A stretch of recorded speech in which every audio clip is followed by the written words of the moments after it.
पूर्णिमा तिथि का हिंदू धर्म में विशेष महत्व है। इसे धनदायक और संतानदायक व्रत माना गया है। जो लोग पूरे विधि विधान से पूर्णिमा का व्रत करते हैं और पूर्णिमा के दिन चंद्रमा को अर्घ्य देते हैं, उन पर भगवान विष्णु और माता लक्ष्मी की विशेष कृपा होती है। आइए जानते हैं पूर्णिमा व्रत की कथा। द्वापर युग में एक समय की बात है कि यशोदा जी ने कृष्ण से कहा, हे कृष्ण, तुम सारे संसार के उत्पन्न करता, पोषण तथा उसके संहार करता हो। आज कोई ऐसा व्रत मुझसे कहो जिसके करने से मृत्युलोक में स्त्रियां को विधवा होने का भय न रहे तथा यह व्रत सभी मनुष्यों की मनोकामना पूर्ण करने वाला हो। श्री कृष्ण कहने लगे, हे माता, तुमने अति सुंदर प्रश्न किया है। मैं तुमसे ऐसे ही व्रत को सविस्तार कहता हूँ। सौभाग्य की प्राप्ति के लिए स्त्रियों को अर्थात 32 पूर्णिमाओं का व्रत करना चाहिए। इस व्रत को करने से स्त्रियों को सौभाग्य संपत्ति मिलती है। यह व्रत अचल सौभाग्य को देने वाला और भगवान शंकर के प्रति मनुष्य मात्र की भक्ति को बढ़ाने वाला है। यशोदा जी कहने लगी, हे कृष्ण, सर्वप्रथम इस व्रत को मृत्युलोक में किसने किया था, इसके विषय में विस्तार पूर्वक मुझसे कहो। श्री कृष्ण जी कहने लगे कि इस भूमंडल पर एक अत्यंत प्रसिद्ध राजा चंद्रहास से पालित अनेक प्रकार के रत्नों से परिपूर्ण काटिका नाम की एक नगरी थी। वहाँ धनेश्वर नाम का एक ब्राह्मण था और इसकी स्त्री अति सुशील रूपवती थी। दोनों ही उस नगरी में बड़े प्रेम से साथ रहते थे। घर में धन धान्य आदि की कोई कमी नहीं थी। उनको एक बड़ा दुख था, उनकी कोई संतान नहीं थी, जिस वजह से वह बहुत दुखी रहते थे। एक दिन एक बड़ा तपस्वी योगी उस नगरी में आया। वह योगी बाकी सभी घरों से भिक्षा मांगकर भोजन किया करता था, लेकिन उस ब्राह्मण के घर से भिक्षा नहीं मांगा करता था। एक दिन योगी गंगा किनारे भिक्षा मांगकर प्रेम पूर्वक खा रहा था कि धनेश्वर ने योगी को यह सब करते देख लिया। सब कार्य किसी प्रकार से देख लिया।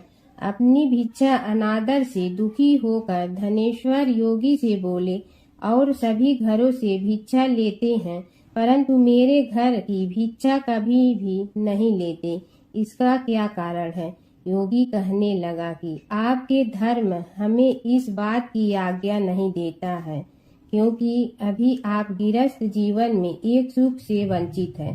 आपके घर संतान होने पर मैं आपके घर से भी भिक्षा स्वीकार कर लूंगा।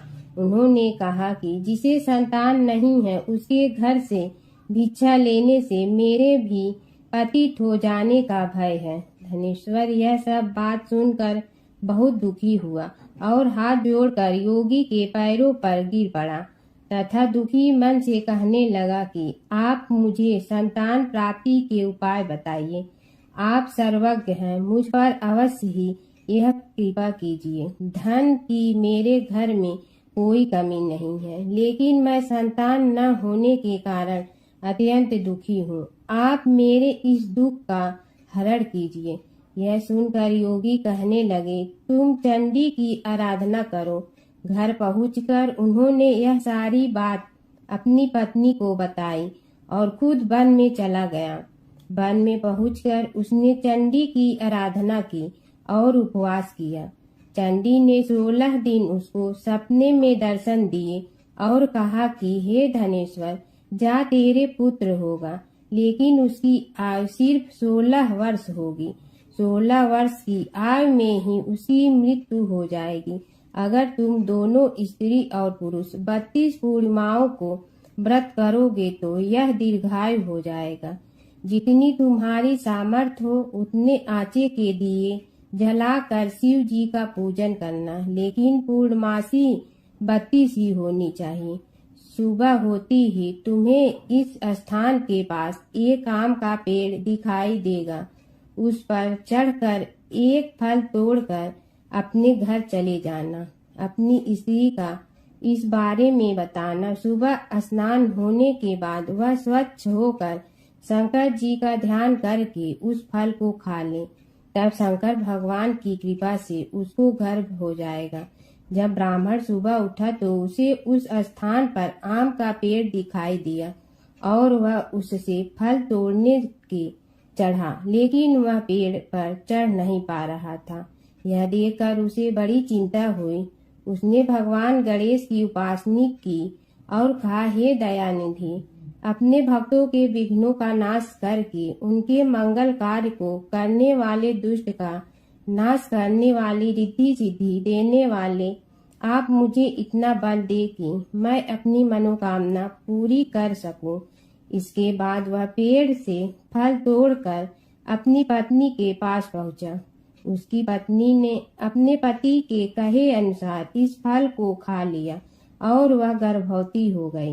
देवी की कृपा से उसे बहुत सुंदर पुत्र पैदा हुआ। उसका नाम उन्होंने देवी दास रखा। माता पिता के हर्ष और शोक के साथ वह बालक बढ़ने लगा। भगवान की कृपा से बालक बहुत ही सुंदर था, सुशील और पढ़ाई लिखाई में भी बहुत ही निपुण था। दुर्गा जी की कथा अनुसार उसकी माता से 32 पूर्णमासी का व्रत रखा। जैसे ही 16वां वर्ग लगा, दोनों पति पत्नी बहुत दुखी हुए, कहीं उनके पुत्र की मृत्यु न हो जाए। उन्होंने सोचा कि अगर उनके सामने यह सब हुआ तो वह कैसा देख पाएंगे। तभी उन्होंने देवीदास के मामा को बुलाया और 1 वर्ष के लिए देवीदास को काशी में पढ़ने के लिए भेज दिया। 1 वर्ष के बाद उसे वापस लेकर आ जाना। देवीदास अपनी माता के साथ एक घोड़े पर सवार होकर चल दिया। उसके मामा को भी यह बात पता नहीं था। दोनों पति पत्नी से 32 पूर्णमासी का व्रत पूरा किया। दूसरी तरफ मामा और भांजा दोनों रात गुजारने के लिए रास्ते में एक गांव में रुके। उस गांव में ब्राह्मण की कन्या का विवाह होने वाला था। जिस धर्मशाला में वर और बारात के बाकी लोग रुके हुए थे, उसी धर्मशाला में देवीदास और उसका मामा ठहर गए। उधर कन्या को तेल आज चढ़ाने के बाद जब लग्न का समय आया तो वर की तबीयत खराब हो गई। वर के पिता ने अपने परिवार वालों से विचार विमर्श करके कहा कि यह देवीदास मेरे पुत्र जैसा ही है, मैं इसके साथ लगन करा दूं और बाद में बाकी सारे काम मेरे बेटे के साथ पूरे हो जाएंगे। ऐसे कहने के बाद वर के पिता देवीदास को मांगने के लिए उसके मामा के पास गए और उन्हीं सारी बात बताई। मामा ने कहा कि कन्यादान में जो कुछ भी मिलेगा वो हमें दे दिया जाए। वर के पिता ने बात स्वीकार कर ली। इसके बाद देवीदास का विवाह कन्या के साथ संपन्न हो गया। इसके बाद वह अपनी पत्नी के साथ भोजन न कर सका और मन में विचार करने लगा कि न जाने यह किसी पत्नी होगी। यह सोचकर उसकी आंखों में आंसू आ गए। तब वधू ने पूछा कि क्या बात है, आप उदास क्यों हैं? तब उसने सारी बातें पत्नी को बता दी। तब कन्या कहने लगी, यह ब्रह्मा विवाद के विपरीत है। आप ही मेरे पति हैं, मैं आपकी पत्नी रहूंगी, किसी अन्य की कभी नहीं। तब देवीदास ने कहा, ऐसा मत करिए, क्योंकि मेरी आय बहुत कम है, मेरे बाद आपका क्या होगा। लेकिन उसकी पत्नी नहीं मानी और बोली, स्वामी आप भोजन कीजिए। दोनों रात में सोने के लिए चले गए।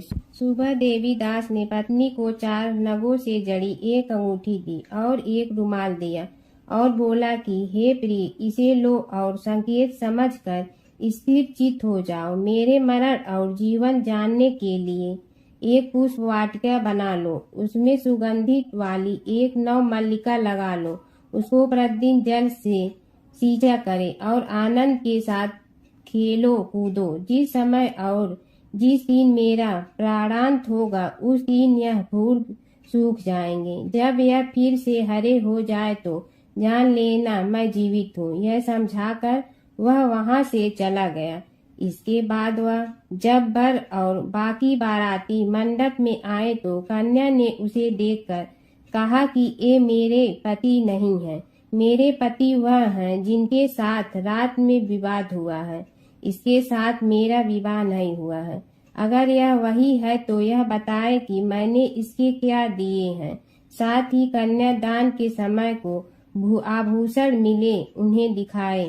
कन्या की ये सारी बातें सुनकर वह कहने लगा कि मैं यह सब नहीं जानता। इसके बाद सारी बारात भी अपमानित होकर लौट गई। भगवान कृष्ण बोले, हे माता, इस प्रकार देवी दास काशी चला गया। कुछ समय जब बीत गया तो एक सर्प उसको डसने के लिए वहां आया, लेकिन वह उसको काट नहीं पाया, क्योंकि उसकी माता ने पहले ही 32 पूर्णिमा का व्रत कर लिए थे। इसके बाद खुद काल वहां पहुंचा। भगवान की कृपा से तभी वहां माता पार्वती और भगवान गणेश आ गए। देवी दास को मूर्छित दशा में देखकर माता पार्वती ने भगवान शिव से प्रार्थना की, महाराज, इस बालक की माता ने पहले ही 32 पूर्णिमा के व्रत कर लिए हैं, आप इसको प्राण दे। भगवान शिव ने माता पार्वती के कहने पर उसे प्राण दान दे दिया। उधर उसकी पत्नी उसके काल की प्रतीक्षा कर रही थी।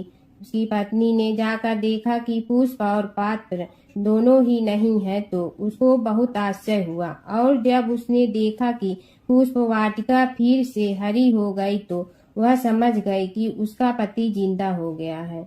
इसके बाद वह बहुत ही प्रसन्न होकर अपने पिता से कहने लगी कि मेरे पति जीवित हैं, उनको ढूंढिए। जब 16वां वर्ष व्यतीत हो गया तो देवी दास भी अपने मामा के साथ काशी चल दिया। इधर उसकी पत्नी के परिवार वाले उसे ढूंढने के लिए जा रहे थे कि उन्होंने देखा कि देवी दास और उसका मामा उधर ही आ रहे थे। उसको देखकर उनके ससुर बहुत प्रसन्न हुए और उसे अपने घर ले आए। वहाँ सारा वर इकट्ठा हो गया और कन्या ने भी उसे पहचान लिया। देवी दास ने इसके बाद अपनी पत्नी और मामा को लेकर वहाँ से चल दिया। उसके ससुर ने भी उसे बहुत धन दहेज दिया। जब वह अपने घर की तरफ चल रहा था तो उसके माता पिता को लोगों ने खबर कर दी, तुम्हारा पुत्र देवी दास अपनी पत्नी और मामा के साथ आ रहा है। ऐसा समाचार सुनकर पहले तो उन्हें विश्वास नहीं हुआ, लेकिन जब देवी दास आया और उसने अपने माता पिता के पैर छुए तो देवी दास के माता पिता ने उनका माथा चूमा और दोनों को अपने सीने से लगा लिया। दोनों को आने की खुशी से धनेश्वर ने बहुत दान दक्षिणा ब्राह्मणों को दे दिया। श्री कृष्ण जी कहने लगे कि इस तरह धनेश्वर को 32 पूर्णिमा का व्रत के प्रभाव से संतान प्राप्त हुई। जो स्त्रियां इस व्रत को करती हैं वह जन्म जन्मांतर तक वैधव्य का दुख नहीं भोगती हैं और सदैव सौभाग्यवती रहती हैं। यह मेरा वचन है। यह व्रत संतान देने वाला और सभी मनोकामना को पूर्ण करने वाला है। भगवान विष्णु और नारद की कथा। एक बार नारद मुनि जी ने भगवान विष्णु जी से पूछा, हे भगवान, आपका इस समय सबसे प्रिय भक्त कौन है?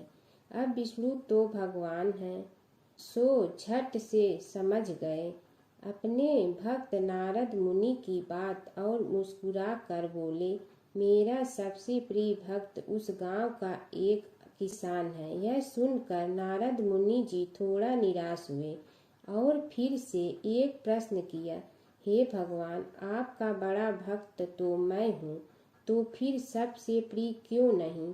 भगवान विष्णु जी ने नारद मुनि जी से कहा, इसका जवाब तो तुम खुद ही दोगे। जाओ, एक दिन उसके घर रहो और फिर सारी बात मुझे बताना। नारद मुनि जी सुबह सवेरे मुंह अंधेरे उस किसान के घर पहुंच गए। देखा अभी अभी किसान जगा है और उसने अब सबसे पहले अपने जानवरों को चारा देता, फिर मुंह धोता, दैनिक कार्यों से निवृत्त होता, जल्दी जल्दी भगवान का नाम लिया, रूखी सूखी रोटी खाकर जल्दी जल्दी अपने खेतों पर चला गया। सारा दिन खेतों में काम किया और शाम को वापस घर आया। जानवरों को अपनी जगह बांधा, उन्हें चारा पानी डाला, हाथ धोया, मुंह धोया, फिर थोड़ी देर भगवान का नाम लिया, फिर परिवार के संग बैठकर खाना खाया और कुछ बातें की और फिर से सो गया। अब सारा दिन यह सब देखकर नारद मुनि जी भगवान विष्णु के पास वापिस आए और बोले, भगवान, मैं आज सारा दिन उस किसान के संग रहा, लेकिन वो तो ढंग से आपका नाम भी नहीं ले सकता। उसने थोड़ी देर सुबह थोड़ी देर शाम को और भी जल्दी जल्दी आपका ध्यान किया, और मैं तो 24 घंटे सिर्फ आपका ही नाम जपता हूँ। क्या आपका सबसे प्रिय भक्त वो गरीब किसान ही है? भगवान विष्णु जी ने नारद की बात सुनकर कहा, अब इसका जवाब भी तुम मुझे खुद ही देना। और भगवान विष्णु जी ने एक कलश अमृत से भरा नारद मुनि को थमाया और बोले, इस कलश को लेकर तुम तीनों लोकों की परिक्रमा करके आओ, लेकिन ध्यान रहे अगर एक बूंद भी अमृत नीचे गिरा तो तुम्हारी सारी भक्ति और पुण्य नष्ट हो जाएगी। नारद मुनि तीनों लोकों की परिक्रमा करके जब भगवान विष्णु के पास वापस आए तो खुश होकर बोले, भगवान मैंने एक बूंद भी अमृत नीचे नहीं गिरने दिया। विष्णु भगवान ने पूछा, और इस दौरान तुमने मेरा नाम कितना बार लिया, मेरा स्मरण कितनी बार किया?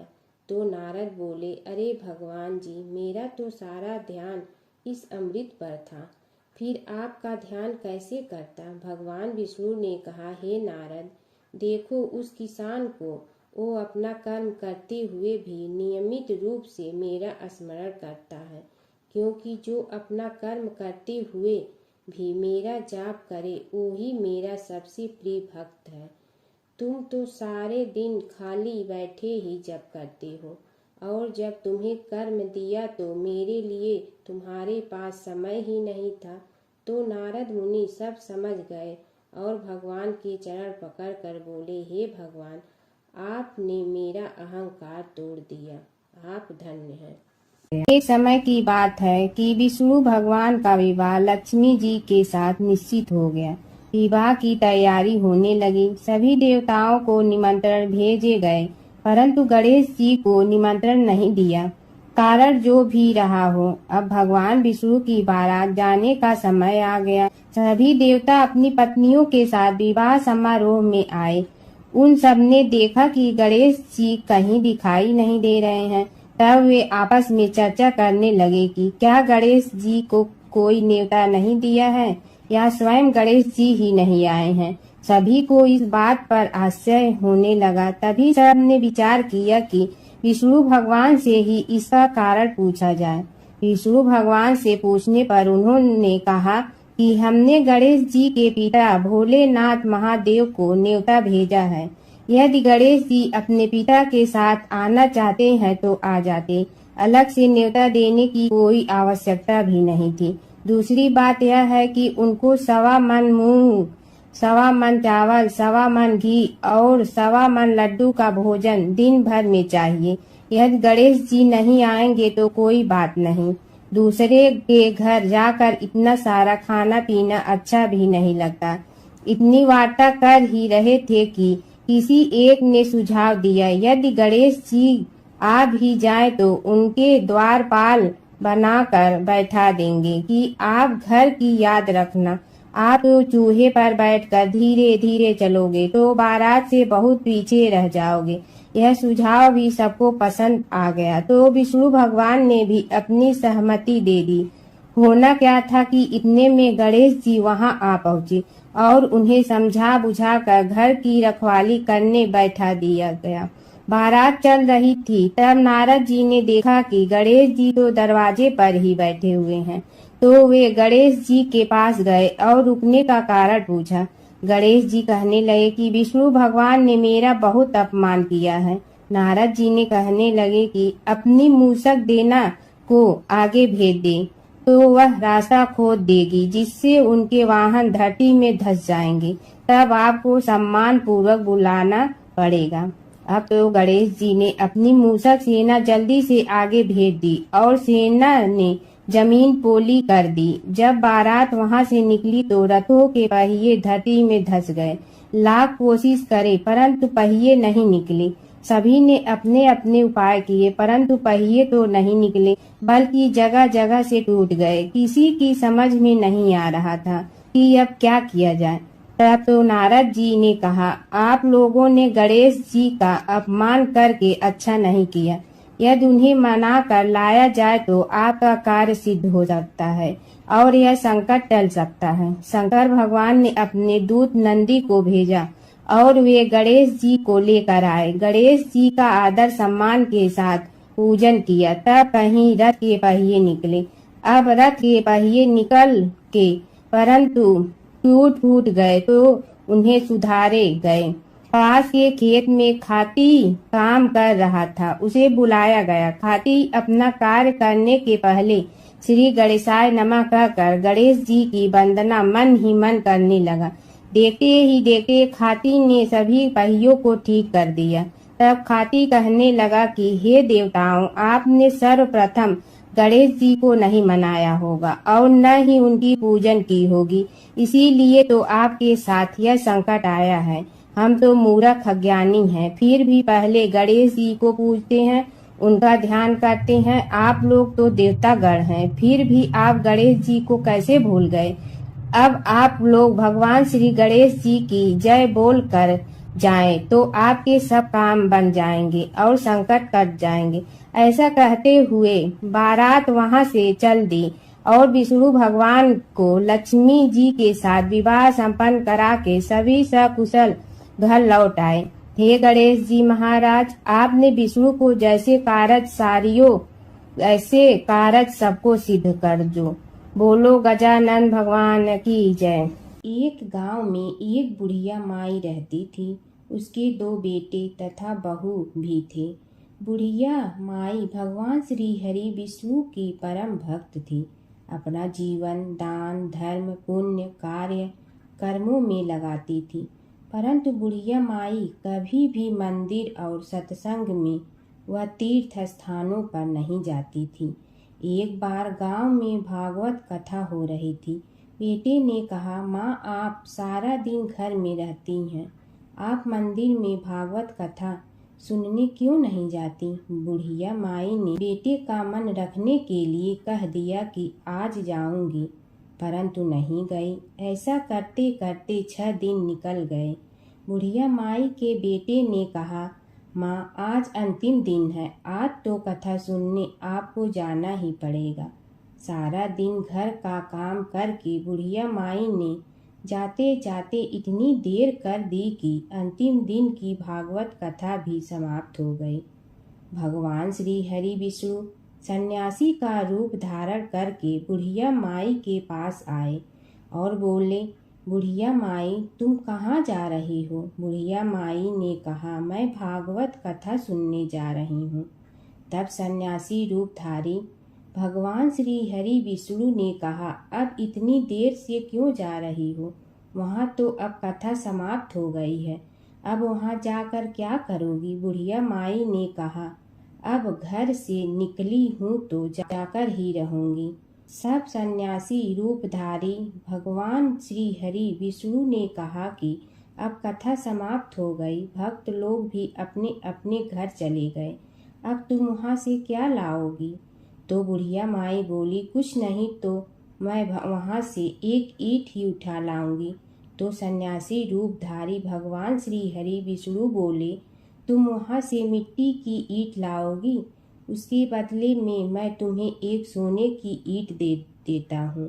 बुढ़िया माई ने ईंट ले ली और घर की तरफ चल पड़ी और विचार करने लगी कि यदि यह ईंट मैं घर लेकर जाऊंगी तो बेटे बहू झगड़ने लगेंगे, इसीलिए घर के आंगन में बाहर ही बुढ़िया माई ने वह ईंट जमीन में गाड़ दी। परंतु अब बुढ़िया माई का ध्यान उस ईंट पर ही रहने लगा। खाने पीने घर के काम करने में सदैव बुढ़िया माई अपना ध्यान सोने की ईंट पर ही लगाई रखती। बेटे बहू ने पूछा, माँ, पूरे दिन घर के आंगन में क्या करती रहती हो? तो बुढ़िया माई ने कहा, मैं आने जाने वाले को देखती रहती हूँ। एक दिन बुढ़िया माई मर गई। यमराज के दूत बुढ़िया माई को लेने आए। बुढ़िया माई को लेकर धर्मराज जी के पास पहुँचे और धर्मराज जी को सारी बात बतलाई। धर्मराज जी ने बुढ़िया माई को कुतिया की योनि दे दी और कुतिया उसी पेड़ के नीचे बैठी रहती। बुढ़िया माई की बहू ने कहा, इस कुतिया को यहाँ से भगाओ, नहीं तो यह बच्चों को काट जाएगी। तो उसके बेटे ने उसकी पीठ पर एक लकड़ी मारी और बुढ़िया माई मर गई। और को सर्प की योनि मिली। आंगन में सर्प को देखकर बेटे बहू ने किसी को काट नहीं जाए इसी डर से मार दिया। फिर बुढ़िया माई मर कर धर्मराज जी के पास पहुंची। बुढ़िया माई कीड़ी का रूप धारण करके उस आंगन में कीड़ी नगरा बना लिया। आंगन में कीड़ी नगरा हो गया। घर वाले बहुत परेशान हुए। घर वाले भोजन भी नहीं बना रहे थे और मन ही मन होने का स्मरण करने लगे। तब भगवान श्री हरि विष्णु सन्यासी का रूप धारण करके आए और बोले कि कुछ खाने को दे दो। तो घरवाले ने कहा, महाराज हमारे खाने को भी कुछ नहीं बनाया क्योंकि हमारे घर में कीड़ी नगरा हो गया है। आप ही इसका कुछ उपाय बतलाइए। तब महाराज जी ने आंगन में खोदा और सोने की 28 निकाली और दोनों बेटों को दे दी और कहा, तुम्हारी माँ के नाम से दान पुण्य करना, धर्मशाला बनवाना, स्कूल बनवाना, प्याऊ लगवाना, गौशाला में गाय के चारे खाने की व्यवस्था करना। परंतु दोनों बेटे आपस में झगड़ने लगे कि तू दान कर, तू दान कर। किसी ने बुढ़िया माई के नाम से कोई दान नहीं किया और कीड़ी नगरा वहाँ उसी स्वरूप में स्थापित रहा। कुछ दिन बाद सन्यासी वापस आया और बुढ़िया माई के बेटों ने भगवान स्वरूपधारी सन्यासी महाराज से कहा कि हमारी घर की हालत वैसी की वैसी है, कीड़ी नगरा तो वैसे का वैसा ही है। तब साधु रूपधारी सन्यासी महाराज ने कहा, वह सोने के ईंट के टुकड़े लाओ और उन्हें बेचकर उनसे जो भी धन मिले उसे तुम्हारी माँ के नाम से दान पुण्य करो। इस कीड़ी नगरा पर शक्कर और आटा डालो। तुम ऐसा करोगे तो तुम्हारी माँ को मोक्ष प्राप्ति होगी। और उनके घर से कीड़ी नगरा चला गया। जो व्यक्ति प्रतिदिन सुबह प्रातः आटा और शक्कर कीड़ी नगरे पर डालता है वह सदैव धनवान, पुत्रवान, संपन्न, सुख शांति से जीवन यापन करता है। उसके घर में कभी कोई कष्ट नहीं आता है। उसका जीवन सदा सर्वदा आनंद से व्यतीत होता है। उसके परिवारजन उसे अत्यधिक स्नेह प्रदान करते हैं। कीड़ी नगरा प्रतिदिन सींचने से जुड़ी नगरी की कहानी सुनने से, दान पुण्य व धर्म कार्यों में रुचि लगाने से जीवन उत्तम हो जाता है। जमुना की कहानी। प्राचीन समय में एक गांव था जिसमें दो बहनें रहा करती थी। एक बहन का नाम गंगा था तो दूसरी बहन का नाम जमुना था। एक बार दोनों बहनें एक साहूकार के खेत से गुजर रही थी तो जमुना ने 13 दाने जौ के तोड़ लिए, जिसे देख गंगा बोली कि तुझे तो ग्रहण लग गया, तूने चोरी की है।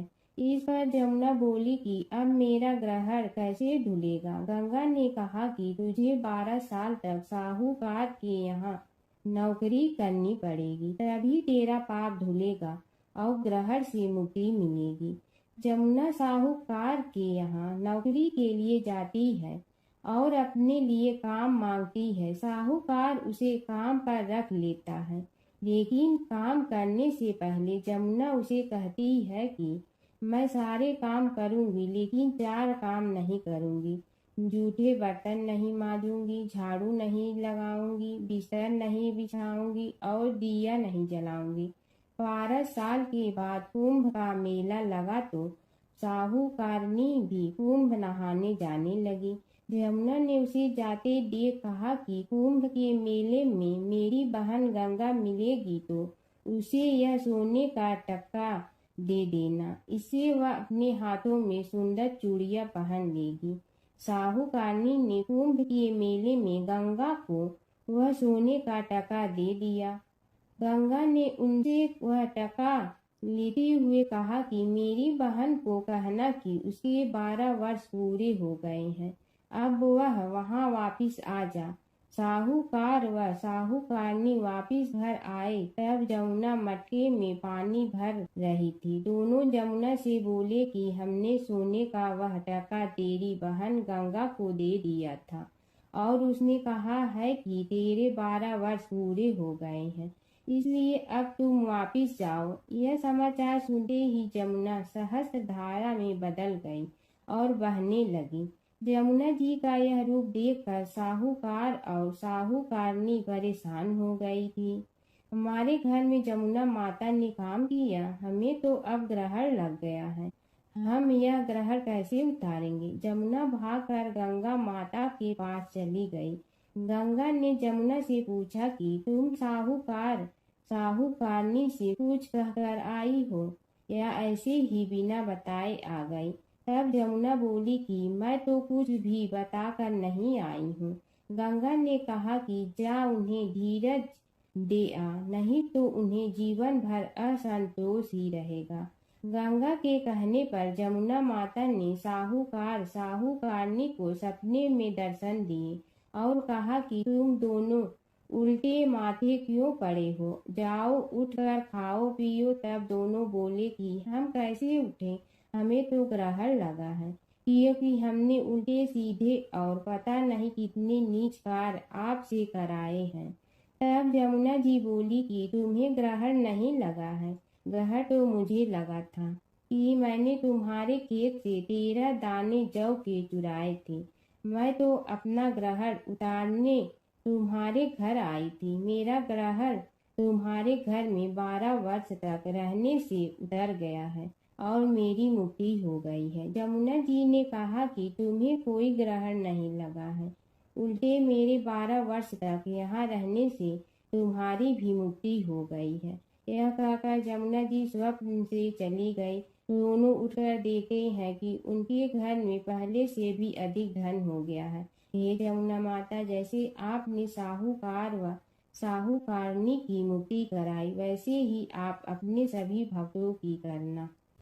बसेरे की कहानी। किसी गांव में एक भाट व एक जाट रहता था। दोनों में घनिष्ठ मित्रता थी। एक बार जाट अपनी बहन के घर जाने को तैयार हुआ तो भाट अपनी ससुराल जाने को तैयार हुआ। दोनों साथ चल पड़े तो रास्ते में रुककर एक कुएं की मुंडेर पर बैठ गए। जाट ने भाट से कहा कि नगर बसेरा कर लेते हैं। इस पर भाट बोला कि तू ही नगर बसेरा कर ले, मैं तो अपनी ससुराल जा रहा हूँ, वहाँ खूब खातिर होगी मेरी, तू कर ले नगर बसेरा। जाट वहीं कुएं के पास बैठ पानी की घंटी और चावल का दाना लेकर नगर बसेरा करने लगा। नगर बसेरा करने के साथ जाट कहने लगा कि नगर बसेरा जो करे सो मल धोवे पाँव, ताता माड़ा तापसी देगी मेरी माँ, माँ देगी मावशी तेगी द्वारका का वास, मीठा मीठा घास वृंदावन का वास, 5 कुल्ठी छठी रास, मेरी जीवड़ो श्री कृष्ण के पास, डालू पानी हो जाए घी, झट से निकल जाए मेरा जी। यह सब कर कर के वह जाट बहन के पास चल पड़ा। जाट की बहन ने भाई के आने पर उसकी खातिर की खी बूढ़ा के साथ भाई को जिमाया। दोनों ने बैठकर ढेर सारी बातें की। इधर भाट अपने ससुराल पहुंचा तो वहां आग लगी हुई थी। आग बुझाने वह भी लग गया, जिसमें हाथ मुंह भी काले हो गए और खुद भी थोड़ा सुलझ गया। ना रोटी ना पानी के लिए ही किसी ने पूछा। एक पड़ोसन आई तो उसने भाट की सास को कहा कि जमाई आया है, जरा उस आओ भगत कर लो। बुढ़िया बोली कि सब कुछ तो जल गया है, अब कहाँ से आओ भगत करूं। तब पड़ोसन ने ही भाट को एक रोटी के साथ छाछ दी। उसने वही खाकर गुजारा किया। शाम को दोनों फिर घर की ओर चल पड़े और रास्ते में मिल गए और एक दूसरे का हाल पूछा। भाट बोला कि मेरी ससुराल में तो आग लगी हुई थी, आग बुझाते मैं खुद काला हो गया हूँ, ना रोटी मिली ना पानी। जाट बोला कि मेरी तो बहुत खातिर हुई। फिर बोला कि मैंने कहा था ना कि नगर बसेरा कर ले, अब कर ले, लेकिन भाट ने फिर मना कर दिया। कहने लगा कि दही रोटी दे या न दे, तेरी तो माँ है, दही चूरमा का पेड़ा धरा पाएगा। भाट ने फिर नगर बसेरा नहीं किया, जाट ने कर लिया। नगर बसेरा जो करे सो मल धोए पाँव, ताता मारा तापसी देगी मेरी माँ। माँ देगी मावशी देगी द्वारका का वास, मीठा मीठा घास वृंदावन का वास। 5 कुल्ठी छठी रास, मेरा जी बड़ो श्री कृष्ण के पास। डालू पानी हो जाए घी, झट से निकल जाए मेरा जी। करके वह चल पड़ा। घर पहुँचते ही जाट की मौसी ने बहुत लाड प्यार किया। उधर भाट घर गया तो उसकी भैंस खो गई थी। बाप एक लाठी रखे तो दूसरी उठाए और कहने लगा कि ससुराल गया तो आग लगा दी, अब यहाँ आया तो भैंस खो दी। बाप ने कहा कि पहले भैंस लेकर आ, तभी रोटी पानी मिलेगा। सारा दिन भाट भैंस ढूंढता रहा, लेकिन उसे भैंस नहीं मिली। जाट और भाट की मुलाकात फिर से बाजार में हो गई। जाट ने भाट के हाल चाल पूछे तो भाट बोला कि आते ही भैंस खो गई, बस उसी दिन से भैंस ढूंढ रहा हूँ। रोटियां का तो पूछो ही मत। जाट ने कहा कि मैंने तो पहले ही कहा था कि नगर बसेरा कर ले। जाट की बात सुनकर भाट बोला कि तेरे नगर बसेरे में इतनी ताकत है तो चल अब कर लेते हैं। दोनों ने बैठकर नगर बसेरा किया। नगर बसेरा जो करे सो मल धोवे पाँव, ताता मारा तापसी देगी मेरी माँ। माँ देगी मौसी देगी द्वारका का वास, मीठा मीठा घास वृंदावन का वास। 5 कुल्ठी छठी रास, मेरा जीवड़ो श्री कृष्ण के पास। डालू पानी हो जाए घी, झट से निकल जाए मेरा जी। दोनों के नगर बसेरा करने पर भाट जैसे ही आगे बढ़ा तो उसकी खोई भैंस मिल गई, जिसे लेकर घर पहुंचा। घर पहुंचते ही माँ ने कहा कि लड़के को आते ही घर से निकाल दिया, सारे दिन से ये भूखा प्यासा भटक रहा है। यह कहकर उसकी माँ ने उसको खूब खिलाया पिलाया। इस घटना के बाद सारे नगर में ढिंढोरा पिटवा गया कि तब कोई अपने पीहर या सास से आते जाते नगर बसेरा करें। जैसे भाट को नगर बसेरा करने का फल मिला, वैसे ही हर किसी को मिलेगी है। माता सीता की कथा। यह कहानी सीता माता कहती थी और श्री राम इसे सुना करते थे। एक दिन श्री राम भगवान को किसी काम के लिए बाहर जाना पड़ा, तो सीता माता कहने लगी कि भगवान मेरा तो 12 वर्ष का नित्य नियम है, अब आप बाहर जाएंगे तो मैं अपनी कहानी किसे सुनाऊंगी। श्री राम ने कहा कि तुम कुएं की पाल पर जाकर बैठ जाना और वहां जो औरतें पानी भरने आएंगी उन्हें अपनी कहानी सुना देना। सीता माता कुएं की पाल पर जाकर बैठ जाती हैं। एक स्त्री आई, उसने रेशम की जड़ी की साड़ी पहन रखी थी और सोने का घड़ा ले रखा था। सीता माता उसे देख कहती हैं कि बहन मेरा 12 वर्ष का नित्य सुन लो। पर वह स्त्री बोली कि मैं तुम्हारा नित्य सुनूंगी तो मुझे घर जाने में देरी हो जाएगी और मेरी सास मुझसे लड़ेंगी। उसने कहानी नहीं सुनी और चली गई। उसकी रेशम जड़ी की साड़ी फट गई, सोने का घड़ा मिट्टी के घड़े में बदल गया। सास ने देखा तो पूछा कि ये किसका दोष अपने सिर लेकर आ गई है। बहू ने कहा कि कुएं पर एक औरत बैठी थी, उसने कहानी सुनने के लिए कहा, लेकिन मैंने सुनी नहीं, जिसका यह फल मिला है। बहू की बात सुनकर अगले दिन वही साड़ी और घड़ा लेकर सास कुएं की पाल पर गई। सास को वहीं माता सीता बैठी मिली, तो माता सीता ने कहा कि बहन मेरी कहानी सुन लीजिए। सास बोली कि एक बार छोड़, मैं तो 4 बार कहानी सुन लूंगी। राम आए लक्ष्मण आए देश के पुजारी आए, नित नेम का नेम लाए आओ राम बैठो राम। तपी रसोई जियो राम, माखन मिश्री खाओ राम। दूध बतासा पियो राम, सूत के पल का मोठो राम। साल दुसाला पोठो राम, साल दुसाला ओढ़ो राम। जब बोलो जब राम ही राम, राम संवारे सबके काम। खाली घर भंडार भरेंगे, सबका बेड़ा पार करेंगे। श्री राम जय जय राम। सास बोली कि बहन कहानी तो बहुत अच्छी लगी। कहानी सुनकर सास घर चली गई और उसकी साड़ी फिर से रेशम जरी की बन गई। मिट्टी का घड़ा फिर सोने के घड़े में बदल गया। बहू कहने लगी, सासू माँ आपने ये सब कैसे किया? सास ने कहा कि बहू तू दोष लगा के आई थी और मैं अब दोष उतार कर आ रही हूँ। बहू ने फिर पूछा कि वह कुएं वाली स्त्री कौन है? सास बोली कि वे सीता माता थी। वे पुराने से नया कर देती हैं, खाली घर में भंडार भर देती हैं।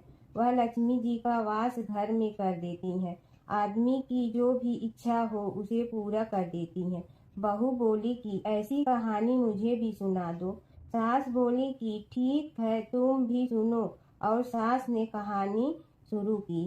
राम आए लक्ष्मण आए, देश के पुजारी आए। नित नेम का नेम लाए, आओ राम बैठो राम। तपी रसोई जियो राम, माखन मिश्री खाओ राम। दूध बतासा पियो राम, सूत के पल का मोठो राम। साल दुसाला पोठो राम, साल दुसाला ओढ़ो राम। जब बोलो जब राम ही राम, राम संवारे सबके काम। खाली घर भंडार भरेंगे, सबका बेड़ा पार करें। श्री राम जय जय राम। कहानी सुनकर बहू बोली कि कहानी तो बहुत अच्छी है। सास ने कहा कि ठीक है, इस कहानी को रोज कहा करेंगे। अब सास बहू रोज सवेरे उठती, नहाती धोती और पूजा करने के बाद नितनेम की सीता की कहानी कहती। एक दिन उनके यहाँ एक पड़ोस की औरत आई और बोली कि बहन जरा सी आँच दे ना। तो वह बोली कि आज तो अभी हमने जलाई ही नहीं। पड़ोसन ने कहा कि तुम सुबह 4 बजे से उठकर क्या कर रही हो? फिर उन्होंने कहा कि सुबह उठकर हम पूजा करते हैं, फिर सीता माता की नितनेम की कहानी कहते हैं। पड़ोसन ने उसकी बात सुनकर फिर कहा कि सीता माता की कहानी कहने से तुम्हें क्या मिलता है? वे बोली कि इनकी कहानी कहने से घर में भंडार भर जाते हैं, सारे काम सिद्ध होते हैं, मन की इच्छा भी पूरी हो जाती है। पड़ोसन कहती है कि बहन ऐसी कहानी तो मुझे भी सुना दो। फिर वह बोली कि ठीक है तुम भी यह कहानी सुन लो। राम आए लक्ष्मण आए, देश के पुजारी आए। नित नेम का नेम लाए, आओ राम बैठो राम। सारी कहानी सुनने के बाद पड़ोसन कहने लगी, बहन कहानी तो मुझे बहुत अच्छी लगी। अब वह पड़ोसन भी नित नेम सीता माता की कहानी कहने लगी। कहानी कहने से सीता माता ने पड़ोसन के भी भंडार भर दिए। अब तो पूरे मोहल्ले में नित नेम की कथा चल पड़ी। हर किसी की मनोकामना पूरी होने लगी। हे सीता माता, जैसे आपने उनके भंडार भरे वैसे ही आप हमारे भी भंडार भरना, सबकी भरना, कहानी सुनने वाले के भी और कहानी कहने वाले के भी।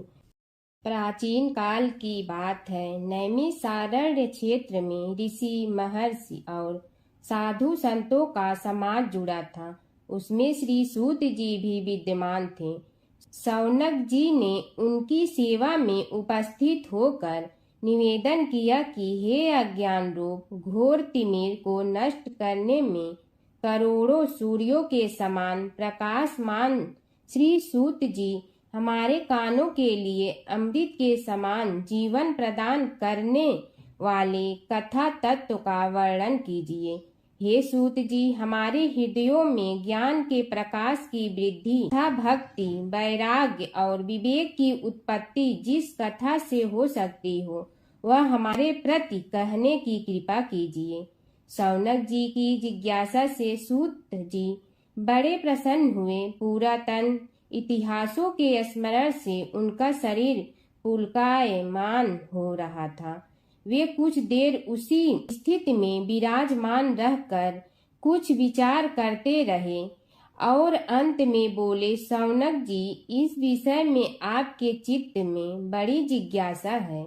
आप धन्य हैं जो सदैव ज्ञान की प्राप्ति में तत्पर रहते हुए विभिन्न पुराण कथाओं की जिज्ञासा रखते हैं। आज मैं आपको ज्ञान के परम स्रोत रूप श्री गणेश जी का जन्म कर्म रूप चरित्र सुनाऊंगा। गणेश जी से ही सभी ज्ञानों सभी विद्याओं का उद्भव हुआ है। अब आप सावधान चित्त से विराजमान हो। श्री गणेश जी के ध्यान और नमस्कार पूर्वक उनका चरित्र श्रवण करें। नमस्तस्मै गणेशाय ब्रह्मा विद्या प्रदायिनी यनागस्त्यसमः साक्षात विघ्न सागर सोसड़े। कैसे हैं वे श्री गणेश जो सभी प्रकार की ब्रह्म विद्याओं को प्रदान करने वाले अर्थात ब्रह्मा के सगुण और निर्गुण स्वरूप पर प्रकाश डालने और जीव ब्रह्मा का अभेद प्रतिपादन करने वाली विद्याओं के दाता हैं। वे विघ्नों के समुद्रों को महर्षि अगस्त्य के समान शोषण करने में समर्थ हैं। इसलिए उनका नाम विघ्न सागर शोषक के नाम से प्रसिद्ध है। मैं उन भगवान श्री गणेश जी को नमस्कार करता हूँ। प्रथम पूजा के अधिकारी श्री गणेश जी यह कहकर सूत जी कुछ समय के लिए मौन हो गए और फिर बोले, शौनक जी, भगवान गणेश जी ही सर्वप्रथम पूजा प्राप्ति के अधिकारी हैं। किसी भी देवता की पूजा करो, पहले उनकी पूजा करो। शौनक जी ने निवेदन किया, हे भगवान, हे सूत, सर्वप्रथम यह बताने की कृपा कीजिए कि गणेश जी को प्रथम पूजा का अधिकार किस प्रकार प्राप्त हुआ। इस विषय में मेरी बुद्धि मोह को प्राप्त हो रही है कि सृष्टि रचयिता ब्रह्मा जी, पालन करता भगवान नारायण और संहार करता शिव जी में से किसी को प्रथम पूजा का अधिकारी क्यों नहीं माना गया। यह त्रिदेव ही तो सबसे बड़ा देवता माने जाते हैं। सूत जी ने कहा, शौनक जी, यह भी एक रहस्य ही है। देखो, अधिकार मांगने से नहीं मिलता, इसके लिए योग्यता होनी चाहिए। संसार में अनेकों देवी देवताएं पूजे जाते हैं। पहले जो जिसका इष्ट देव होता है वह उसी की पूजा किया करता है। इससे बड़े देवताओं के महत्व में कमी आने की आशंका उत्पन्न हो गई। इस कारण देवताओं में परस्पर विवाद होने लगा। वे उसका निर्णय प्राप्त करने के लिए शिव जी के पास पहुँचे और प्रणाम करके पूछने लगे, प्रभु, हम सब में प्रथम पूजा का अधिकारी कौन है। शिव जी सोचने लगे कि किसे प्रथम पूजा का अधिकारी माने। तभी उन्हें एक युक्ति सूझी। बोले, देवगण, इसका निपटारा बातों से नहीं तथ्यों से होगा। इसके लिए एक प्रतियोगिता रखनी होगी, शिव की परिक्रमा करने की प्रतियोगिता। देवगण उनका मुख देखने लगे, शंकित हृदय से सोचने लगे कि कैसी प्रतियोगिता रहेगी। यह शिव जी ने उनके मन के भाव ताड़ लिए, इसलिए सांत्वना भरे शब्दों में बोले, घबराओ मत, कोई कठिन परीक्षा नहीं ली जाएगी। बस इतना ही कि सभी अपने अपने वाहनों पर चढ़कर संसार की परिक्रमा करो और फिर यहाँ लौट आओ। जो पहले लौटेगा वही सर्वप्रथम पूजा का अधिकारी होगा। अब क्या देर थी, सभी अपने अपने वाहन पर चढ़कर दौड़ पड़े।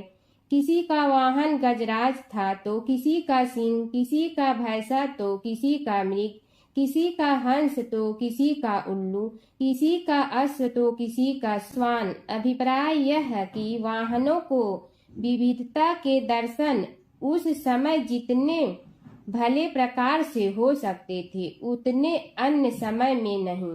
सबसे गया बीता वाहन गणेश जी का था मूषक, उससे चूहा भी कहते हैं। ऐसे वाहन के बल भरोसे इस प्रतियोगिता में सफल होना तो क्या, सम्मिलित होना भी हास्यास्पद है। गणेश जी ने सोचा, छोड़ो, क्या होगा प्रतियोगिता में भाग लेने से, हम तो यहाँ बैठे रहकर ही तमाशा देखेंगे। वे बहुत देर तक विचार करते रहे। अंत में उन्हें एक युक्ति सूझी। शिव जी स्वयं ही जगदाता हैं, यह संसार उन्हीं का प्रतिबिंब है, तब क्यों न इन्हीं की परिक्रमा कर ली जाए। इनकी परिक्रमा करने से ही संसार की परिक्रमा हो जाएगी। ऐसा निश्चय कर उन्होंने मूषक पर चढ़कर शिव जी की परिक्रमा की और उनके समक्ष जा पहुँचे। शिव जी ने कहा, तुमने परिक्रमा पूर्ण कर ली? उन्होंने उत्तर दिया, जी हाँ। शिव जी सोचने लगे कि इसे तो यहीं घूमते हुए देखा, फिर परिक्रमा कैसे कराया। देवताओं का परिक्रमा करके लौटना आरंभ हुआ और उन्होंने गणेश जी को वहां बैठे देखा तो माथा ठनक गया। फिर भी साहस करके बोले, अरे तुम विश्व की परिक्रमा के लिए नहीं गए? गणेश जी ने कहा, अरे मैं कब का यहाँ आ गया। देवता बोले, तुम्हें तो कहीं भी नहीं देखा। गणेश जी ने उत्तर दिया, देखते कहाँ से, समस्त संसार शिव जी में विद्यमान है। इनकी परिक्रमा करने से ही संसार की परिक्रमा पूर्ण हो गई। सूत जी बोले, शौनक, इस प्रकार गणेश जी ने अपनी बुद्धि के बल पर ही विजय प्राप्त कर ली। उनका कथन सत्य था, इसलिए कोई विरोध करता भी तो कैसे। बस उसी दिन से गणेश जी की प्रथम पूजा होने लगी। हर व्रत कथा के साथ पढ़ी और सुनी जाने वाली लपसी तपसी की यह कहानी। एक तपसी था। तपसी हमेशा भगवान की तपस्या में लीन रहता था। लपसी रोजाना सवा सेर की लपसी बनाकर भगवान का भोग लगाकर जीम लेता था। एक दिन दोनों लड़ने लगे। तपसी बोला, मैं रोज भगवान की तपस्या करता हूँ, इसलिए मैं बड़ा हूँ। लपसी बोला, मैं रोज भगवान को सवा सेर लपसी का भोग लगाता हूँ, इसलिए मैं बड़ा हूँ। नारद जी वहाँ से गुजर रहे थे। दोनों को लड़ता देखकर उनसे पूछा कि तुम क्यों लड़ रहे हो। तपसी ने खुद के बड़ा होने का कारण बताया और लपसी ने अपना कारण बताया। नारद जी बोले, तुम्हारा फैसला मैं करूँगा। दूसरे दिन लपसी और तपसी नहाकर अपनी रोज की भक्ति करने आए तो नारद जी ने छुपकर 1.25 करोड़ की एक एक अंगूठी उन दोनों के आगे रख दी। तपसी की नज़र उस अंगूठी पर पड़ी जो उसने चुपचाप अंगूठी उठाकर अपने नीचे दबा ली। तब लपसी की नज़र अंगूठी पर पड़ी, लेकिन उसने ध्यान नहीं दिया। भगवान को भोग लगाकर लपसी खाना खाने लगा। नारद जी सामने आए तो दोनों ने पूछा कि कौन बड़ा, तो नारद जी ने तपसी से खड़ा होने को कहा। वो खड़ा हुआ तो उसने नीचे दबी अंगूठी दिखाई पड़ी। नारद जी ने लपसी से कहा, तपस्या करने के बाद भी तुम्हारी चोरी करने की आदत नहीं गई, इसलिए लपसी बड़ा है और तुम्हें तुम्हारी तपस्या का कोई फल भी नहीं मिलेगा। तपसी शर्मिंदा होकर माफ़ी मांगने लगा। उसने नारद जी से पूछा, मुझे मेरी तपस्या का फल कैसे मिलेगा। नारद जी ने कहा, यदि कोई गाय और कुत्ते की रोटी नहीं बनाएगा तो फल तुम्हें मिलेगा। यदि कोई ब्राह्मण को भोजन करवा कर दक्षिणा नहीं देगा तो फल तुम्हें मिलेगा। यदि कोई साड़ी के साथ ब्लाउज नहीं देगा तो फल तुझे मिलेगा। यदि कोई दिए से दिया जलाएगा तो फल तुम्हें मिलेगा। यदि कोई सारी कहानी सुने लेकिन तुम्हारी कहानी नहीं सुने तो फल तुझे मिलेगा। उसी दिन से हर व्रत कथा कहानी के साथ लपसी तपसी की कहानी भी सुनी और कही जाती है। ओम जय जगदीश हरे, स्वामी जय जगदीश हरे। भक्त जनों के संकट क्षण में दूर करे। ओम जय जगदीश हरे। जो ध्यावे फल पावे, दुख बिन दे मन का। सुख संपत्ति घर आवे, कष्ट मिटे तन का। ओम जय जगदीश हरे। मात पिता तुम मेरे, शरण कहूँ किसकी। तुम विनय और न दूजा, आस करूँ जिसकी। ओम जय जगदीश हरे। तुम पूर्ण परमात्मा, तुम अंतर्यामी। पार ब्रह्म परमेश्वर, तुम सबके स्वामी। ओम जय जगदीश हरे। तुम बिंदा के सागर, तुम पालन करता। मैं मूरख कल काम, कृपा करो भरता। ओम जय जगदीश हरे। तुम हो ये कय गोचर, सबके प्राणपति। किस विधि मिलूं दया में, तुमको मैं कुमति। ओम जय जगदीश हरे। दीन बंधु दुख हरता तुम रक्षक मेरे, अपने हाथ उठाओ द्वार पड़ा तेरे। ओम जय जगदीश हरे, विषय विकार मिटा पाप हरो देवा, श्रद्धा भक्ति बढ़ाओ संतन की सेवा। ओम जय जगदीश हरे, तन मन धन सब तेरा, स्वामी सब कुछ है तेरा। तेरा तुझको अर्पण क्या लागे मेरा। ओम जय जगदीश हरे, जय जगदीश हरे, स्वामी जय जगदीश हरे। भक्त जनों के संकट टलने दूर करे। ओम जय जगदीश हरे, स्वामी जय जगदीश हरे। अनंता सूत जी बोले, हे शौनक जी, यह एक तथ्य है कि गणेश जी ही उसके पात्र हैं। वे बड़े देवता का भी कार्य सिद्धि में विघ्न उपस्थित होने पर उन विघ्न राज का आश्रय न लिया हो। हे शौनक, वे देव भी बड़े दयालु हैं। नाम तो शिव जी का ही आशुतोष है, किंतु वे सर्वात्मा और सर्वरक्षक प्रभु तो शिव जी की अपेक्षा भी शीघ्र ही प्रकट हो जाते हैं। उनका भक्त कभी किसी संकट में नहीं पड़ता। यदि प्रारब्ध वशात कभी किसी विपत्ति में पड़ भी जाता है तो गणेश्वर की उपासना करने पर उनके अनुग्रह से उनके समस्त दुख दूर होकर परम सुख की प्राप्ति होती है। शौनक ने कहा, हे सूत जी, हे महाभाग, हे प्रभु, मैं गणेश जी के विभिन्न चरित्रों का अध्ययन करना चाहता हूँ, तो मुझे बताइए कि किस ग्रंथ का अवलोकन करूं।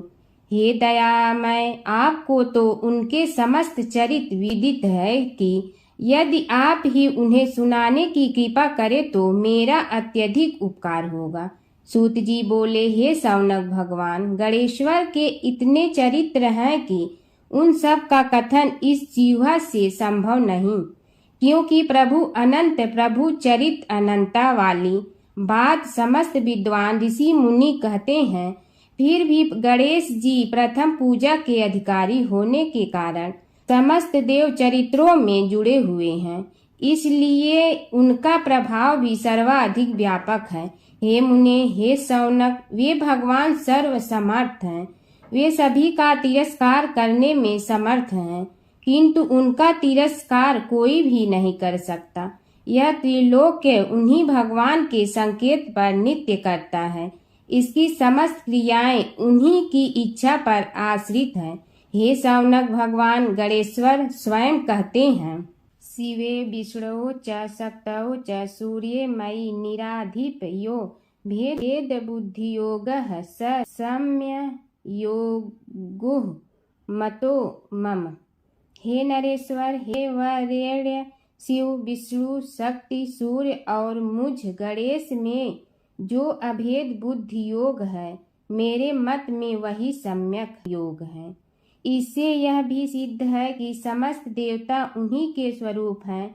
वे ही भगवान विभिन्न कार्य रूपों के अनुसार अपना भिन्न भिन्न नाम रखते हैं। हे मुनि श्रेष्ठ, उन सब देवताओं के चरित्र भी उन्हीं गणराज के चरित्र हैं।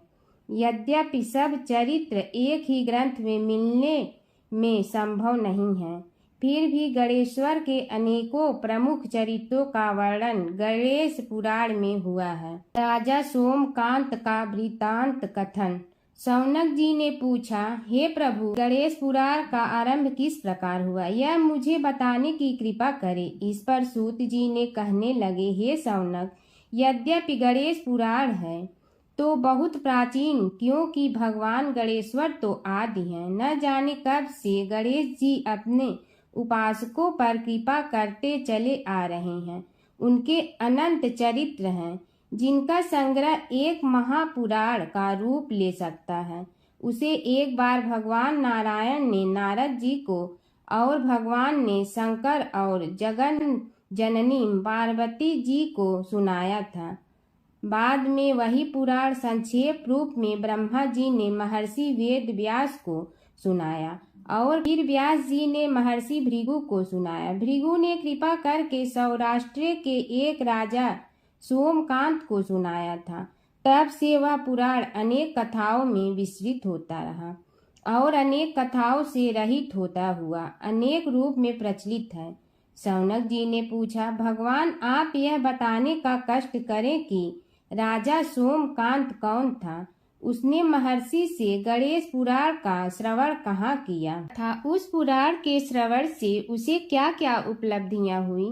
हे नाथ, मुझे श्री गणेश्वर की कथा के प्रति उत्कंठा बढ़ती ही जा रही है। सूत जी बोले, हे शौनक, सौराष्ट्र के देवनगर नाम की एक प्रसिद्ध राजधानी थी। वहाँ का राजा सोमकांत था। वह अपनी प्रजा का पुत्र के समान पालन करता था। वह वेद ज्ञान संपन्न, शस्त्र विद्या में पारंगत एवं प्रबल प्रतापी राजा, समस्त राजाओं में मान्य तथा अत्यंत वैभवशाली था। उसका ऐश्वर्य कुबेर के भी ऐश्वर्य को लज्जित करता था। उसने अपने पराक्रम से अनेकों देश जीत लिए थे। उसकी पत्नी अत्यंत रूपवती, गुणवती, धर्माज्ञा एवं पतिव्रत धर्म का पालन करने वाली थी। वह सदैव अपने प्राणनाथ की सेवा में लगी रहती थी। उसका नाम सुधर्मा था। जैसे वह प्रतिव्रता थी, वैसे ही राजा भी एक पत्नी व्रता का पालन करने लगा। उसके हेमकांत नामक एक सुंदर पुत्र था। वह भी सभी विद्याओं का ज्ञाता और अस्त्र शस्त्रादि के अभ्यास में निपुण हो गया था। यह सभी श्रेष्ठ लक्षणों से संपन्न, सद्गुणी एवं प्रजा जनों के हितों का अत्यंत पोषक था। इस प्रकार राजा सोमकांत स्त्री, पुत्र, पशु, वाहन, राज्य एवं प्रतिष्ठा आदि से सब प्रकार सुखी था। उससे दुख तो था ही नहीं। सभी राजागण उसका हार्दिक सम्मान करते थे तथा उसकी श्रेष्ठ कीर्ति भी संसार व्यापी थी। परंतु युवा अवस्था के अंत में सोमकांत को घृणित कोष्ठ रोग हो गया। उसके अनेक उपचार किए गए किंतु कोई लाभ नहीं हुआ। रोग शीघ्रता से बढ़ने लगा और उसके कीड़े पड़ गए। जब रोग की अधिक वृद्धि होने लगी और उसका कोई उपाय न हो सका तो राजा ने मंत्रियों को बुलाकर कहा, सुव्रतो, जाने किस कारण यह रोग मुझे पीड़ित कर रहा है। अवश्य ही यह किसी पूर्व जन्म के पाप का फल होगा। इसलिए मैं अब अपना समस्त राजपाट छोड़कर वन में रहूंगा। मेरे पुत्र हेमकांत को मेरे समान मानकर राज्य शासन का धर्म पूर्वक संचालन कराते रहें। यह कहकर राजा ने शुभ दिन दिखवाकर अपने पुत्र हेमकांत को राज्य पद पर अभिषेक किया और अपनी पत्नी सुधर्मा के साथ निर्जन वन की ओर चल दिया। प्रजापालक राजा के वियोग में समस्त प्रजा जन अश्रु बहाते हुए उनके साथ चले गए। राज्य की सीमा पर पहुंचकर राजा ने अपने पुत्र अमात्यगण और प्रजा जनों को समझाया, आप सब लोग धर्म के जानने वाले, श्रेष्ठ आचरण में तत्पर एवं सहृदय हैं। यह संसार तो वैसे भी परिवर्तनशील है। जो आज है वह कल नहीं था और आने वाले कल में भी नहीं रहेगा। इसलिए मेरे जाने से दुख का कोई कारण नहीं है। मेरे स्थान पर मेरा पुत्र सभी कार्यों को करेगा। इसलिए आप सब उसके अनुशासन में रहते हुए उसे सदैव सम्मान करते रहें। फिर पुत्र से कहा, बेटा, यह स्थिति सभी के समझ आती रही है। हमारे पूर्व पुरुष भी परंपरागत रूप से वृद्धावस्था आने पर वन में जाते रहे हैं। मैं कुछ समय पहले ही वन में जा रहा हूँ तो कुछ पहले या पीछे जाने में कोई अंतर नहीं पड़ता। यदि कुछ वर्ष बाद जाऊं तब भी मोह का त्याग करना ही होगा। इसलिए हे वत्स, तुम दुखित मत हो और मेरी आज्ञा मानकर राज्य शासन को ठीक प्रकार चलाओ। ध्यान रखना, क्षत्रिय धर्म का कभी त्याग न करना और प्रजा को सदा सुखी रखना।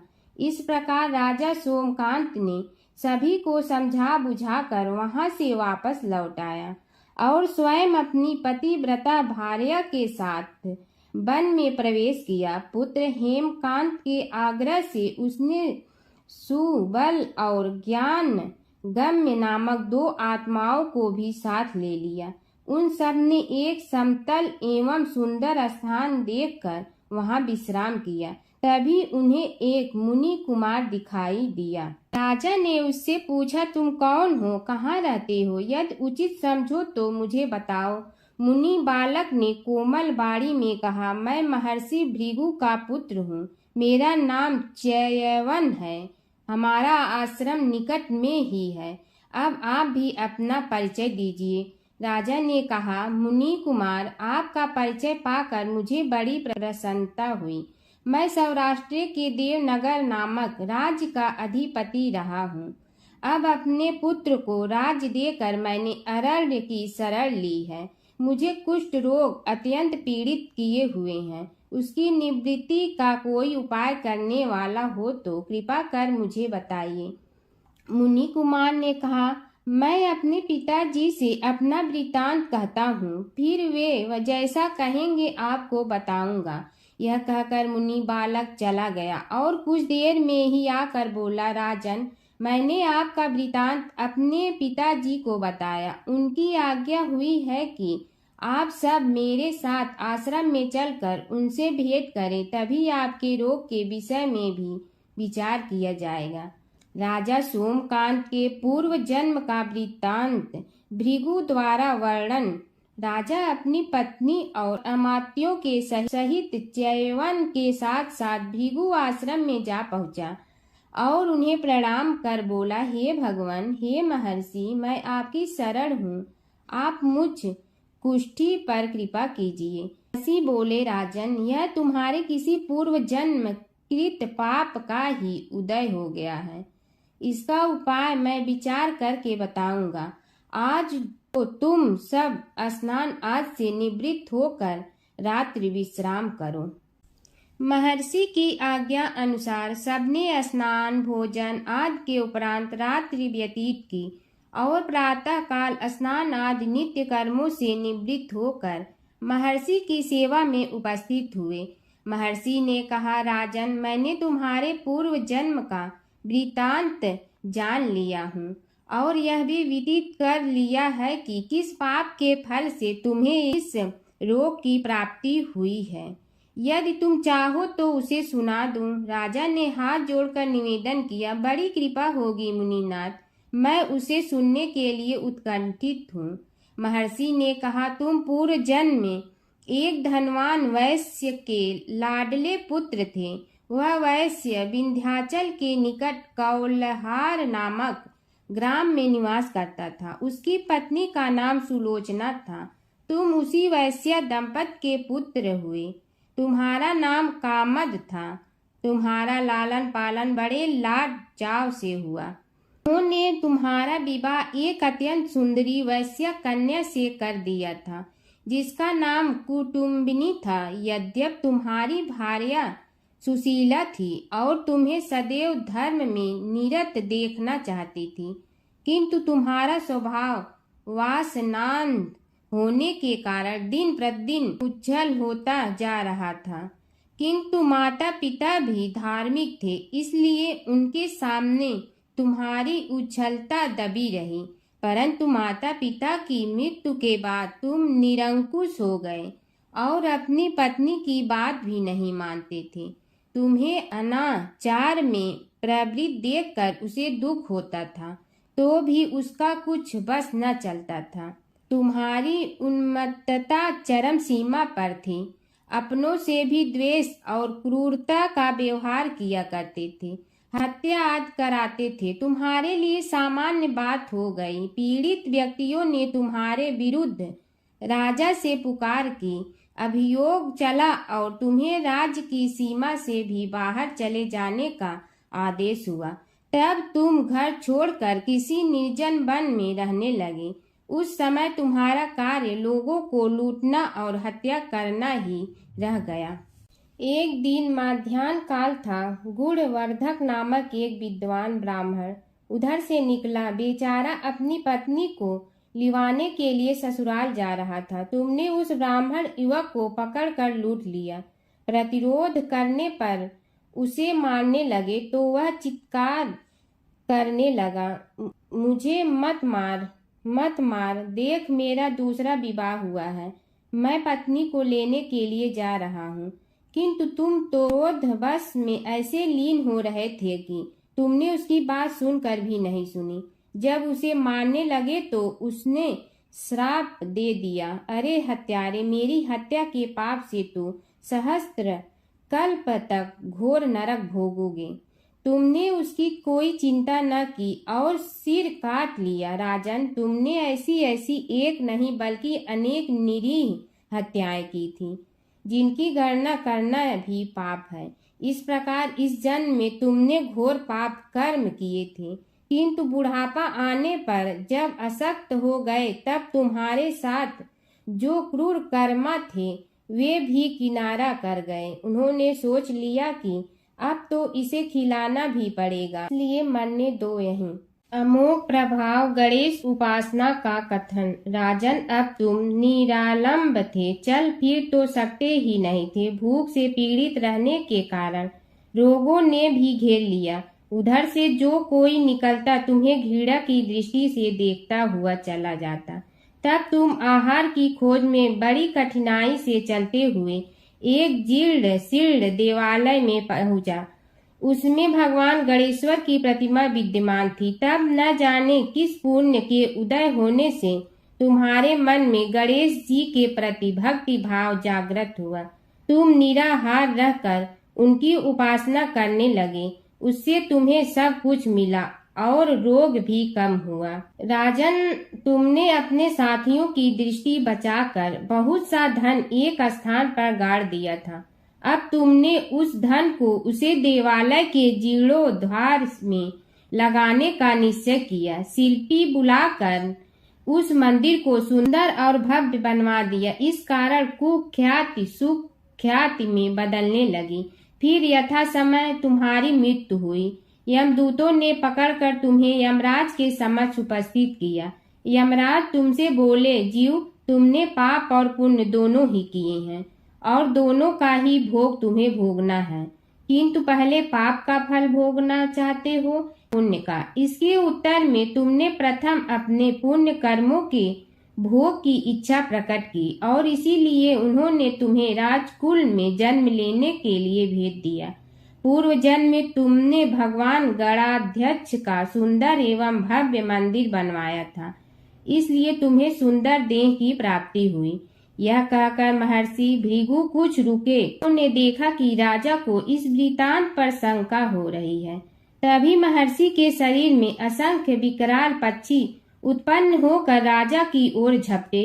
उनकी चोंच बड़ी तीक्ष्ण थी, जिनसे वे राजा के शरीर को नोच नोच कर खाने लगे। उसके कारण उत्पन्न असहनीय पीड़ा से व्याकुल हुए राजा ने महर्षि के समक्ष हाथ जोड़कर निवेदन किया, प्रभु, आपका आश्रम तो समस्त द्वेष आदि से परे है और यहाँ मैं आपकी शरण में बैठा हूँ।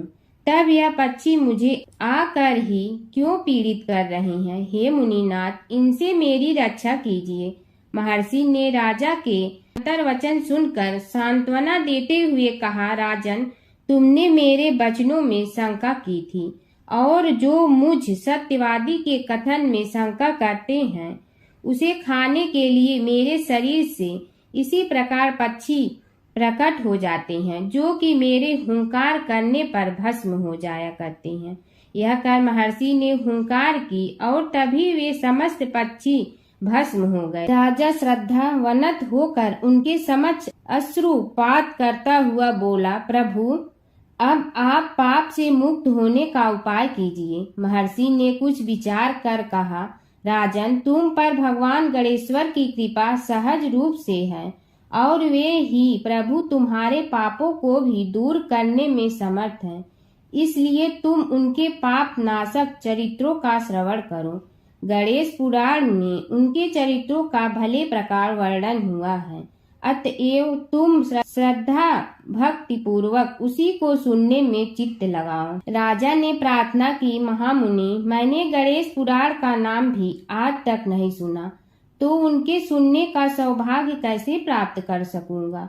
हे नाथ, आपसे अधिक ज्ञानी और प्रकांड विद्वान और कौन हो सकता है। आप ही मुझ पर कृपा कीजिए। महर्षि ने राजा की दीनता देखकर उसके शरीर पर अपने कमंडल का मंत्रपूत जल छिड़का। तभी राजा को एक छींक आई और नासिका से एक अत्यंत छोटा काले वर्ण का पुरुष बाहर निकल आया। देखते देखते वह बढ़ गया। उसके भयंकर रूप को देखकर राजा कुछ भयभीत हुआ, किंतु समस्त आश्रमवासी वहां से भाग गए। वह पुरुष महर्षि के समक्ष हाथ जोड़कर खड़ा हो गया। उन्हें उसकी ओर देखा और कुछ उच्च स्वर में बोले, तू कौन है, क्या चाहता है। वह बोला, मैं साक्षात पाप हूँ, समस्त पापियों के शरीर में मेरा निवास है। आपके मंत्रपूत जल के स्पर्श से मुझे विवश होकर राजा के शरीर से बाहर निकलना पड़ा है। अब मुझे बड़ी भूख लगी है, बताइए क्या खाऊं और कहाँ रहूं। महर्षि बोले, तू उस आम के अवकाश स्थान में निवास कर और उसी वृक्ष के पत्ते खाकर जीवन निर्वाह कर। यह सुनते ही वह पुरुष आम के वृक्ष के पास पहुंचा, किंतु उसके स्पर्श मात्र से वह वृक्ष जलकर भस्म हो गया। फिर जब पाप पुरुष को रहने के लिए कोई स्थान दिखाई न दिया तो वह भी अंतर्हित हो गया। प्राचीन काल की बात है। एक नगर में धर्मपाल नाम का एक निर्धन किंतु अत्यंत धर्मनिष्ठ व्यक्ति रहता था। वह न तो अधिक पूजा पाठ जानता था और न ही उसके पास धन था, परंतु उसके हृदय में भगवान विष्णु के प्रति अपार श्रद्धा थी। प्रतिदिन प्रातः स्नान कर भगवान विष्णु का स्मरण करता और तुलसी दल अर्पित करता। तब भी वह हरि नाम का जाप करता रहता। एक दिन किसी कारणवश वह पूजा न कर सका। मन में ग्लानि हुई और रात को उसने भगवान विष्णु से क्षमा याचना की। उसी रात उसे स्वप्न में विष्णु ने दर्शन दिए और कहा, हे भक्त, जो भी व्यक्ति श्रद्धा से मेरा स्मरण करता है, मैं उसके सभी पाप हर लेता हूँ। भक्ति में विधि नहीं, भाव प्रधान होता है। कुछ समय बाद धर्मपाल के जीवन की सभी कठिनाइयाँ दूर हो गई। उसके घर में सुख शांति और समृद्धि आ गई। अंत समय में उसे वैकुंठ लोक की प्राप्ति हुई। विष्णु भगवान की कथा। एक नगर में एक सेठ व एक सेठानी रहते थे और सेठानी रोज विष्णु भगवान की पूजा करती थी। सेठ को उसका पूजा करना बिल्कुल अच्छा नहीं लगता था। इसी वजह से एक दिन सेठ ने सेठानी को घर से निकाल दिया। घर से निकलने पर वह जंगल की ओर गई तो देखा 4 आदमी मिट्टी खोदने का काम कर रहे थे। उसने कहा कि मुझे नौकरी पर रख लो। उन्होंने उसे रख लिया, लेकिन मिट्टी खोदने से सेठानी के हाथों में छाले पड़ गए और उसके बाल भी उड़ गए। वह आदमी कहते हैं कि बहन, लगता है तुम किसी अच्छे घर की महिला हो, तुम्हें काम करने की आदत नहीं है। तुम एक काम रहने दो और हमारे घर का काम कर लिया करो।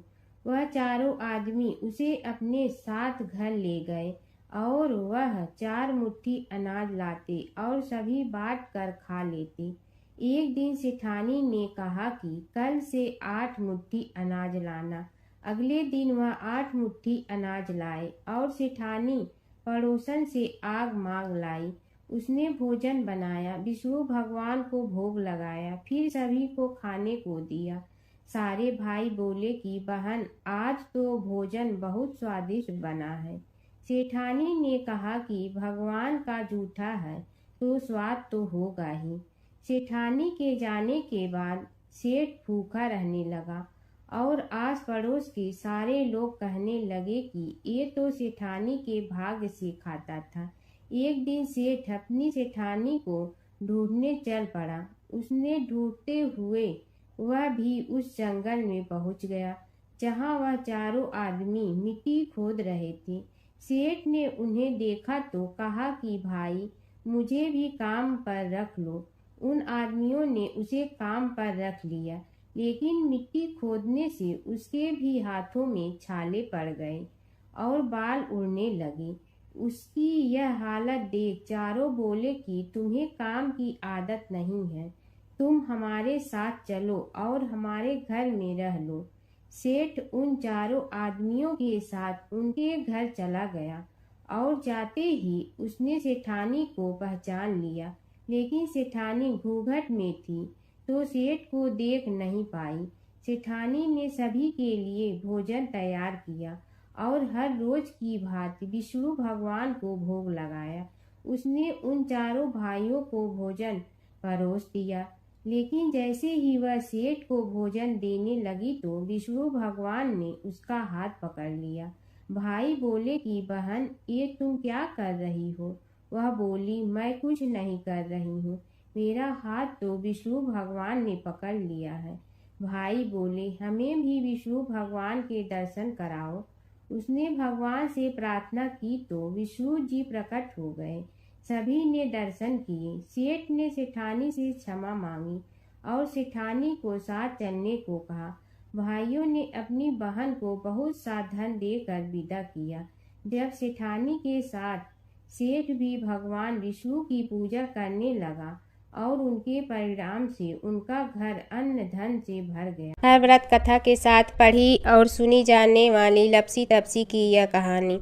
एक लपसी था, एक तपसी था। तपसी हमेशा भगवान की तपस्या में लीन रहता था। लपसी रोजाना सवा सेर की लपसी बनाकर भगवान का भोग लगाकर जीम लेता था। एक दिन दोनों लड़ने लगे। तपसी बोला, मैं रोज भगवान की तपस्या करता हूँ, इसलिए मैं बड़ा हूँ। लपसी बोला, मैं रोज भगवान को सवा सेर लपसी का भोग लगाता हूँ, इसलिए मैं बड़ा हूँ। नारद जी वहाँ से गुजर रहे थे। दोनों को लड़ता देखकर उनसे पूछा कि तुम क्यों लड़ रहे हो? तपसी ने खुद के बड़ा होने का कारण बताया और लपसी ने अपना कारण बताया। नारद जी बोले, तुम्हारा फैसला मैं करूँगा। दूसरे दिन लपसी और तपसी नहाकर अपनी रोज की भक्ति करने आए तो नारद जी ने छुपकर 1.25 करोड़ की एक एक अंगूठी उन दोनों के आगे रख दी। तपसी की नज़र उस अंगूठी पर पड़ी जो उसने चुपचाप अंगूठी उठाकर अपने नीचे दबा ली। तब लपसी की नज़र अंगूठी पर पड़ी, लेकिन उसने ध्यान नहीं दिया। भगवान को भोग लगाकर लपसी खाना खाने लगा। नारद जी सामने आए तो दोनों ने पूछा कि कौन बड़ा, तो नारद जी ने तपसी से खड़ा होने को कहा। वो खड़ा हुआ तो उसने नीचे दबी अंगूठी दिखाई पड़ी। नारद जी ने लपसी से कहा, तपस्या करने के बाद भी तुम्हारी चोरी करने की आदत नहीं गई, इसलिए लपसी बड़ा है और तुम्हें तुम्हारी तपस्या का कोई फल भी नहीं मिलेगा। तपसी शर्मिंदा होकर माफ़ी मांगने लगा। उसने नारद जी से पूछा, मुझे मेरी तपस्या का फल कैसे मिलेगा? नारद जी ने कहा, यदि कोई गाय और कुत्ते की रोटी नहीं बनाएगा तो फल तुम्हें मिलेगा। यदि कोई ब्राह्मण को भोजन करवा कर दक्षिणा नहीं देगा तो फल तुम्हें मिलेगा। यदि कोई साड़ी के साथ ब्लाउज नहीं देगा तो फल तुझे मिलेगा। यदि कोई दिए से दिया जलाएगा तो फल तुम्हें मिलेगा। यदि कोई सारी कहानी सुने लेकिन तुम्हारी कहानी नहीं सुने तो फल तुझे मिलेगा। उसी दिन से हर व्रत कथा कहानी के साथ लपसी तपसी की कहानी भी सुनी और कही जाती है। ओम जय जगदीश हरे, स्वामी जय जगदीश हरे। भक्त जनों के संकट क्षण में दूर करे। ओम जय जगदीश हरे। जो ध्यावे फल पावे, दुख बिन दे मन का। सुख संपत्ति घर आवे, कष्ट मिटे तन का। ओम जय जगदीश हरे। मात पिता तुम मेरे, शरण कहूँ किसकी। तुम विनय और न दूजा, आस करूँ जिसकी। ओम जय जगदीश हरे। तुम पूर्ण परमात्मा, तुम अंतर्यामी।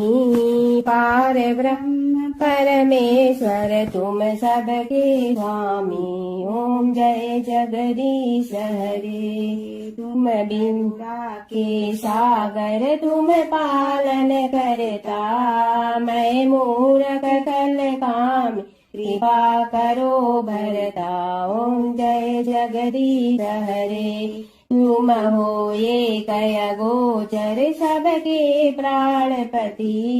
किस विधि मिलूं दया में तुमको मैं कुमति। ओम जय जगदीश हरे। दीन बंधु दुख हरता तुम रक्षक मेरे।